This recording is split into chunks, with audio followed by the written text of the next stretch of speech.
క్రీస్తు దేవుని చిన్న మాట. ప్రియ శ్రోతలందరికీ యేసుక్రీస్తు నామములో శుభవందనాలు. ప్రియులారా, బాగున్నారా? మీరందరూ బాగుండాలని, వాక్యం చేత స్థిరపరచబడాలని మీ కొరకు ప్రార్థిస్తున్నాను. ఈరోజు దేవుని వాక్యము కీర్తనల గ్రంథం 47వ అధ్యాయము 6వ చరణం. దేవుణ్ణి కీర్తించుడి, కీర్తించుడి, మన రాజును కీర్తించుడి, కీర్తించుడి.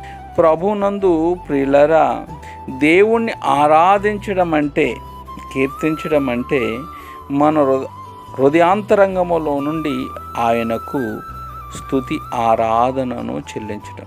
మనం ఏమై ఉన్నామో దానిని బట్టియే ఆయన ఎడల స్పందించడం.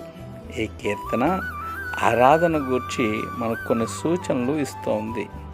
దేవుణ్ణి ఆరాధనకు మూలము విజయుడైన దేవుని మనం ఆరాధిస్తున్నాం. రెండవదిగా మన ఆరాధన ఉద్దేశం ఆయనను హెచ్చించడం. మూడవదిగా ఘనపరచడం, గొప్ప చేయడం.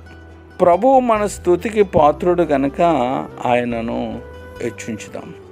దేవుణ్ణి స్తుతించడానికి ఎలాంటి కాలపరిమితులు లేవు.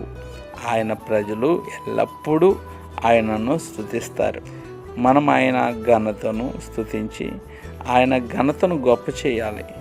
నువ్వు ఆయనను స్తుతించి ఆరాధిస్తున్నావా, కీర్తిస్తున్నావా? అట్రీతిగా ఉండి ప్రభు దీవెనలు పొందాలని కోరుకుంటూ, may God bless you all. దేవుడు మిమ్మల్ని దీవించును గాక. మన్నత షాలం. ఆమేన్.